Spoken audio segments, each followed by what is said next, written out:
상상도 할 수 없는 일인데 감히 제가 어떻게 그런 말을 한다는 것입니까? 이치에 닿지 않는 말을 가지고 사람을 이렇게 몰약해서는 안 됩니다.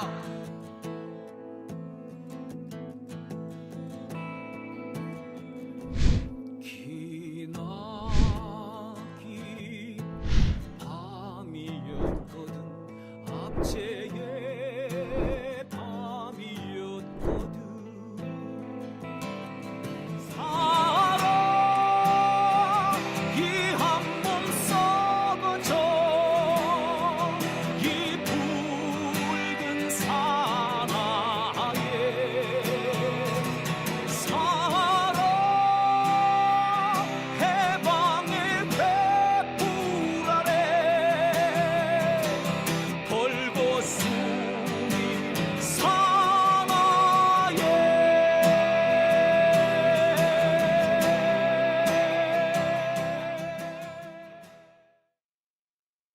네, 오밤중의 뉴스 함께 하고 계십니다. 또 공교롭게 노무현 대통령이 또 등장하는 장면 또 보셨네요. 참 이렇습니다. 그런 얘기가 있어요. 좋은 사람은 사람의 인품은 향기와 같아서 그 사람이 사라지고 난 다음에도 오랫동안 사람들의 마음에 남는다라고 얘기를 합니다. 그렇죠. 그 사람이 남기는 향기, 어떤 사람이 남기는 향기는요, 그 사람이 그 자리를 뜬 다음에도 오랫동안 남아있기 마련입니다.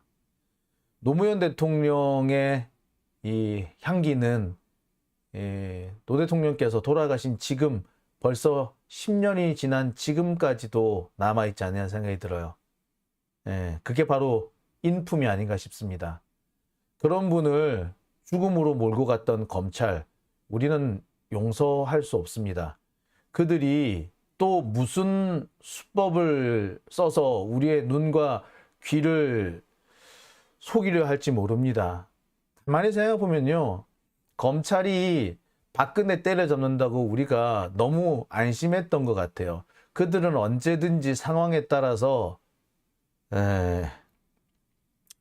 자신들의 공격 목표를 바꿀 수 있는, 어제 주인이었지만 오늘은 재물이 될 수도 있고 사냥감이 될 수도 있는, 얼마든지 그럴 수 있는 자라는 걸 우리가 깜빡 잊지 않았는가라는 생각을 해보게 됩니다.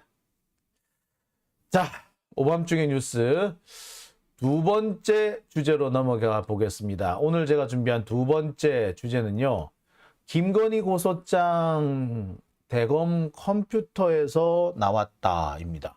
자, 김건희 고소장이 대검 컴퓨터에서 나왔다고요? 이게 무슨 소린가요? 김건희 고소장이면 김건희 컴퓨터에서 나오든가, 아니면 김건희가 그 선임한 변호사 컴퓨터에서 나와야지. 왜 대검에서 김건희 고소장이 나옵니까? 자, 여기서 말하는 김건희 고소장은 고소인이 김건희인 고소장을 말합니다. 고소인이 김건희인 고소장이 대검 컴퓨터에서 나왔다? 이 무슨 개소리야? 무슨 일이야? 그러면 대검에서 근무하는 검사들이 김건희의 개인 변호사 노릇을 해줬다, 이런 얘기인가요? 정말 이게 사실인가요? 예, 현재로 봐서는 사실일 가능성이 매우 높아 보입니다. 왜? 이 주장을 한 것은 공수처 검사고요. 이 주장은 법정에서 나왔습니다. 공수처 검사가 대검 검사, 바로 이 김건희 명의의 고소장을 만들었을 것으로 추정되는 검사한테 따져 묻습니다. 이거 나왔지? 누가 만들었지? 답을 안 해요. 진술을 거부해 버렸습니다.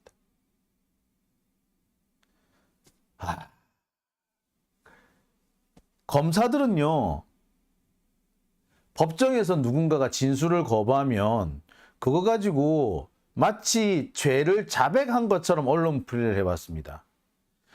몇 년 전에 조국 전 장관이 이 정경심 교수 재판에 증인으로 출석을 한 적이 있죠. 그 자리에서 검사가 묻습니다. 근데 조국 전 장관 계속해서 진술 거부한다라고 밝혔어요. 그거 가지고 검찰 얼마나 조국 장관을 모욕했습니까? 그래놓고 지들은 진술을 거부한다고? 야, 이 개새끼들이네.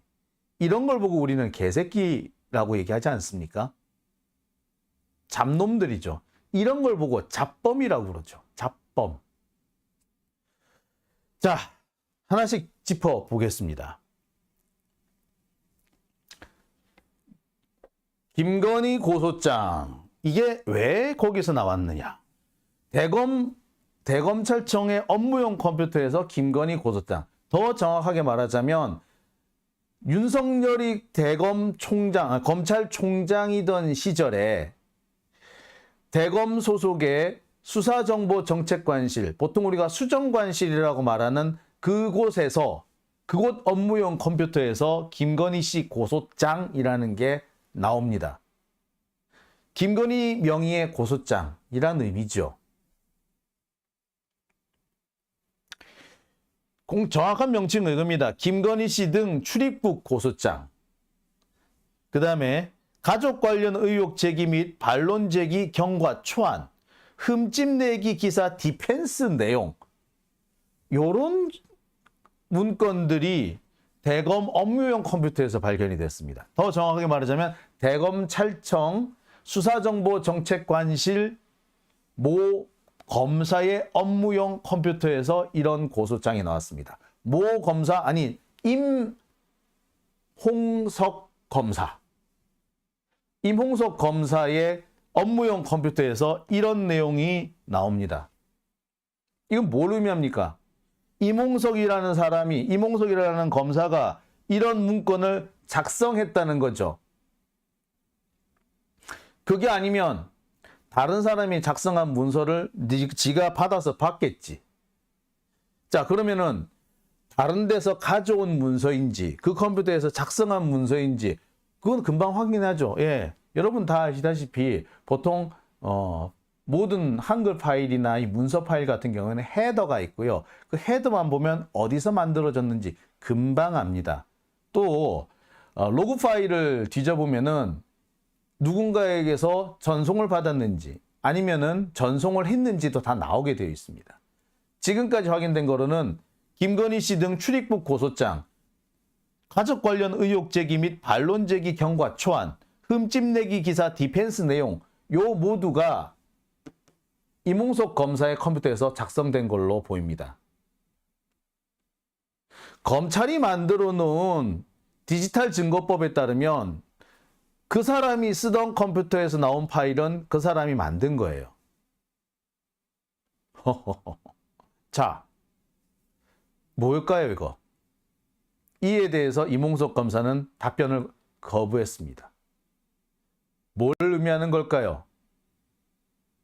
인정한다는 얘기죠. 지가 만들었다는 거. 김건희 씨 등 출입국 고소장이라는 건 뭘 말하느냐? 아마 그걸 겁니다. 우리 정대택 씨께서 이 김건희가 그 양재택인가요? 예, 양재택 변호사하고 뭐 외국에 뭐 나갔다 뭐 그런 얘기를 했었죠. 근데 그 출입국 기록이 사라졌다 그러잖아. 그래서 그 출입국 기록을 김건희가 삭제했다 이렇게 주장을 했습니다. 그와 관련해서 김건희 측에서 고소장을 냈다고 하는데 그 부분을 말하는 게 아닌가 저는 그렇게 보여져요.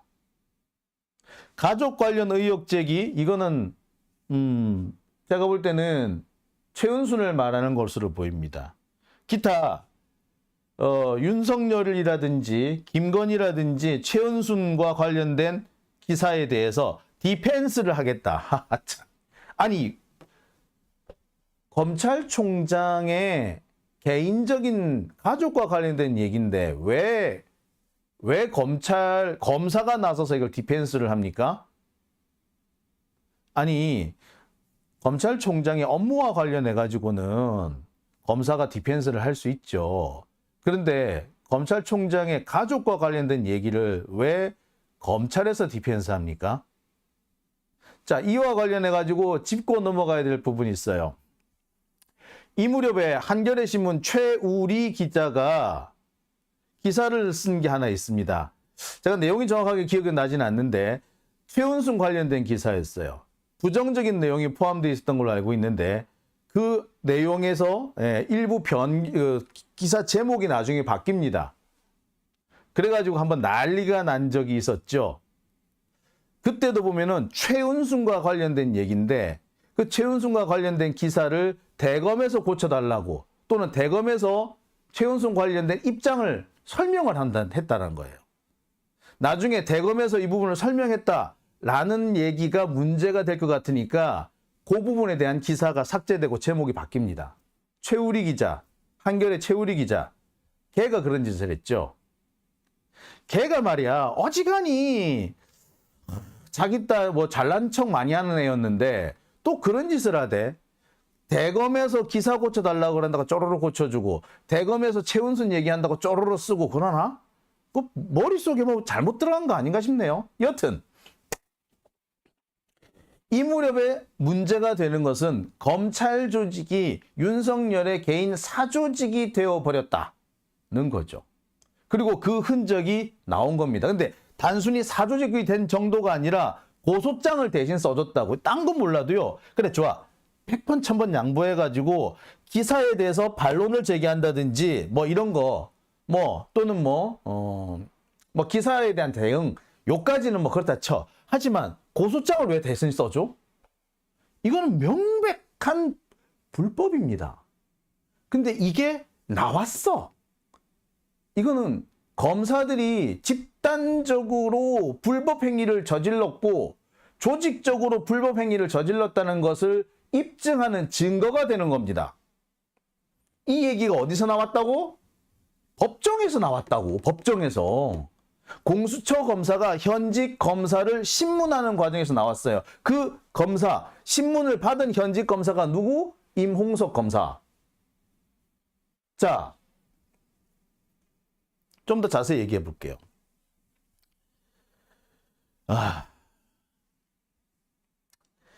2020년 3월, 그러니까 고발사주 사건이 벌어질 당시입니다. 그 무렵에 대검찰청 수사정보정책관실에 근무하던 임홍석 검사라는 사람이 있어요. 이 임홍석 검사가 당시에 이 고발사주 사건의 이 고발장, 그러니까 이 손준성 보냄이라고 돼 있던 그 고발장, 손준성이 김웅한테 줘서 김웅이 조성원한테 줘가지고 다시 접수하게 된, 검찰이 쓰고 검찰이 접수하고 검찰이 수사한 그 사건. 그 사건의 최초 작성자가 임홍석으로 지금 의심을 받고 있습니다.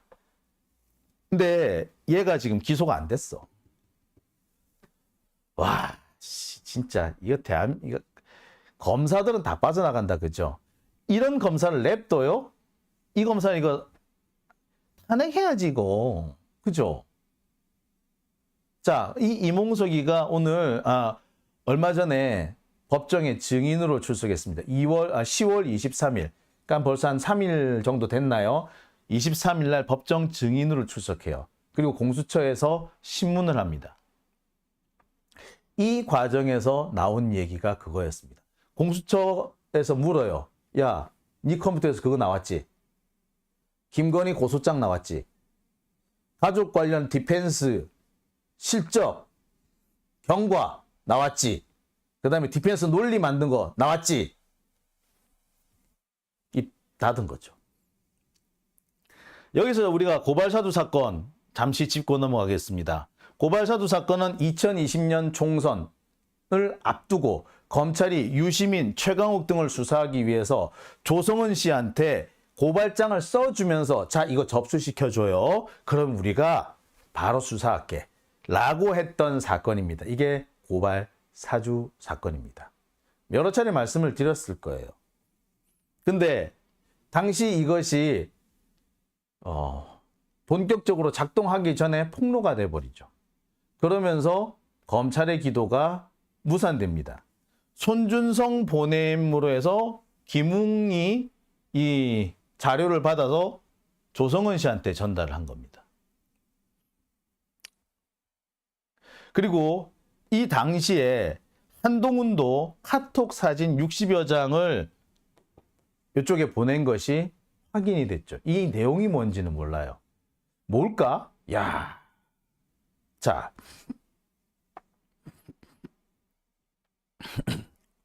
자, 그러면 좋아. 이몽석이라는 사람은 도대체 누굴까? 여러분, 이몽석 검사라는 얘기 이름은 좀 몇 번을 들으셨을 겁니다. 하지만 이몽석 검사 얼굴을 여러분은 잘 모르실 거예요. 자, 이몽석 검사는요, 희한하게 또 한동훈하고 연결이 많이 돼.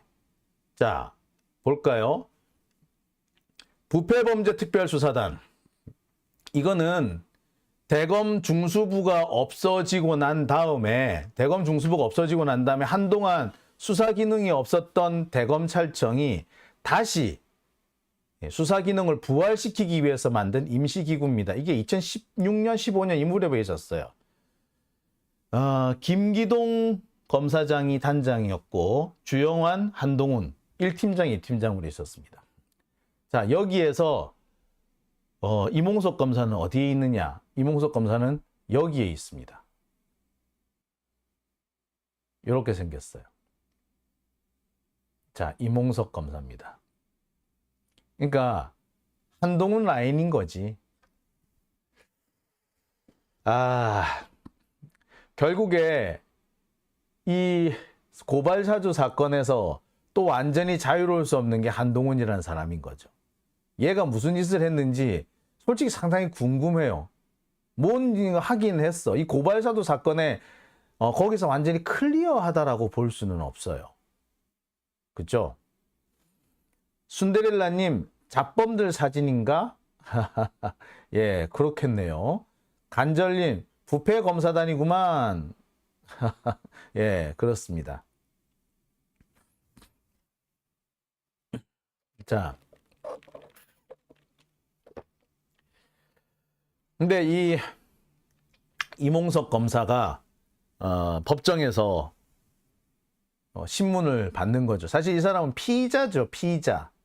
아니, 이 사람이 지금 기소가 됐었어야지. 제가 볼 때는 이 이몽석이 이 고발사주 고발장을 쓴 게 맞아요.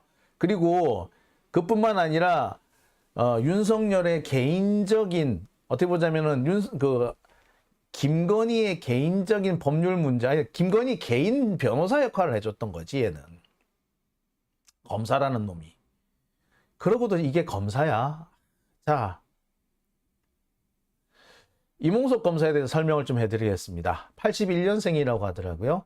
서울대 경제학부 졸업을 했고요. 사법연수원 30기, 2011년 사법연수원 40기, 2011년에 검사가 된 걸로 돼 있어요. 대검 부패범죄특별수사단, 대검 검찰연구관 뭐 이런 것들 했고요. 여러분 잘 아시겠습니다만 99만 원 세트, 김봉현 술 접대 검사 중에 한 사람입니다. 그리고 아까 말씀드렸듯이 고발사주 사건 고발장 실제 작성자로 의심이 되는 사람이죠. 참 많이 걸린다, 그죠? 김봉현한테 술 접대 받은 검사, 99만 원 세트의 한 사람입니다. 탄핵 당하고도 남음이 있지 않습니까? 이쯤 되면은 이런 사람이 검사라는 이름을 달고 대한민국에 있다는 게 창피한 거 아닌가요? 왜 이런 자들을 탄핵하지 않는지 정말 답답합니다. 자, 이 사람이 자신의 이 사람의 업무용 컴퓨터에서 김건희 고소장 파일이 나왔다고요. 그 자신의 이 업무 컴퓨터로 누군가에게 이 파일을 전송한 기록도 나왔다고 합니다. 그리고 김건희나 최은순이 관련된 사건, 아마 주가 조작 이런 거겠죠. 그 관련된 사건의 판례를 검색한 정황도 나왔습니다. 더 황당한 거는요, 이 고발사주 사건이 문제가 되니까 자기 컴퓨터를 디가우징한 혐의도 있습니다. 그래서 증거를 인멸한 거죠. 증거인멸 혐의로 지금 현재 이 사람이 재판을 받고 있어요.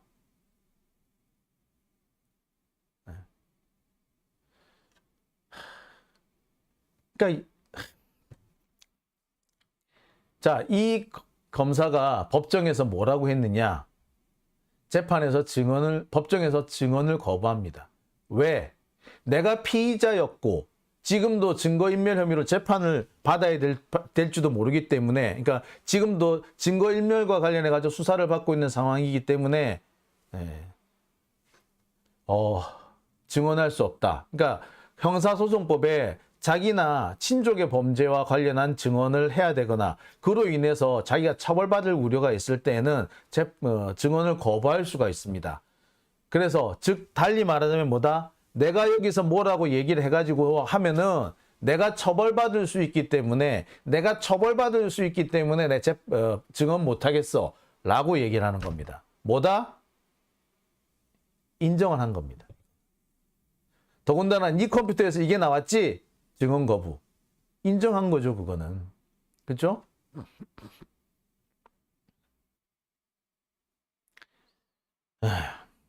증언 거부한 이유가 이겁니다. 자기가 이 고발사주 사건과 관련해서 피의자로 입건이 됐었고 현재도 증거인멸 혐의로 수사를 받고 있기 때문에 증언을 거부한다 라고 했답니다.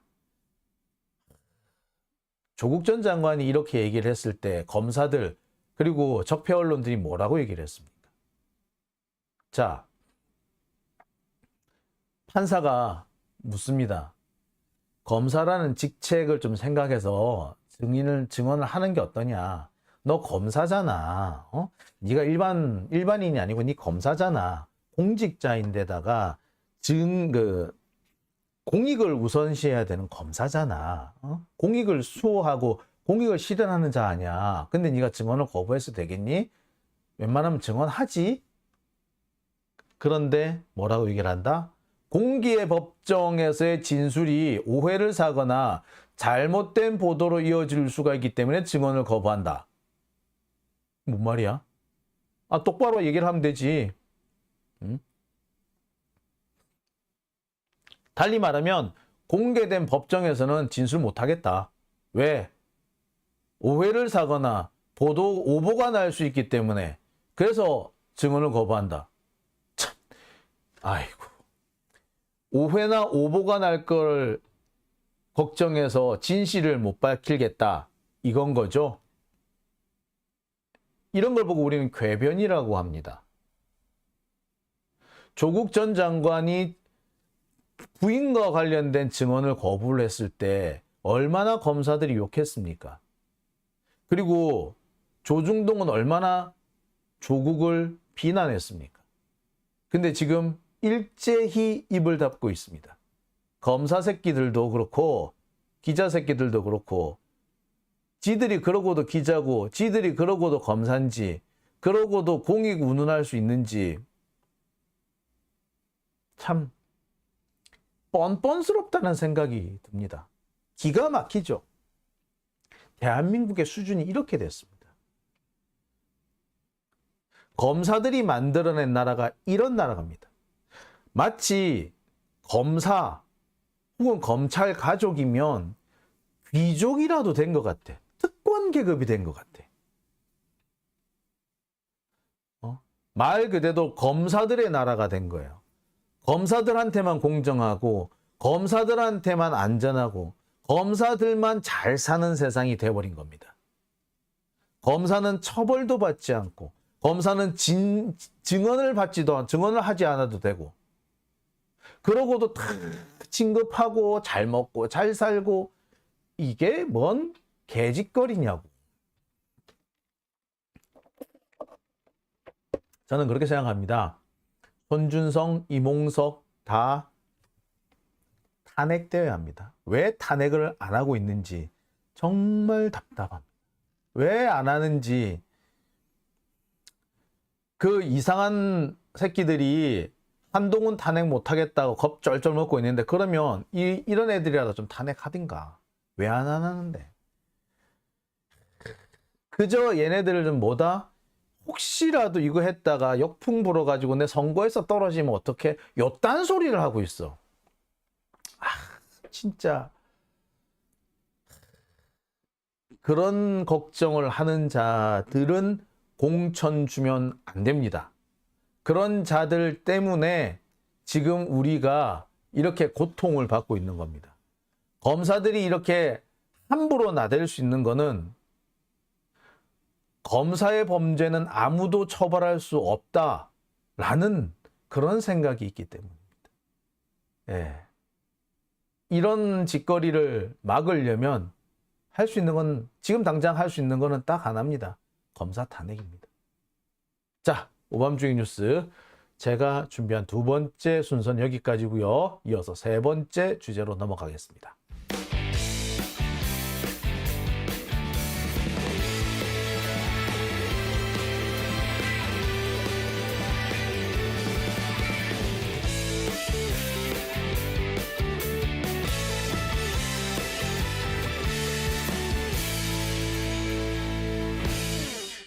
네, 오밤중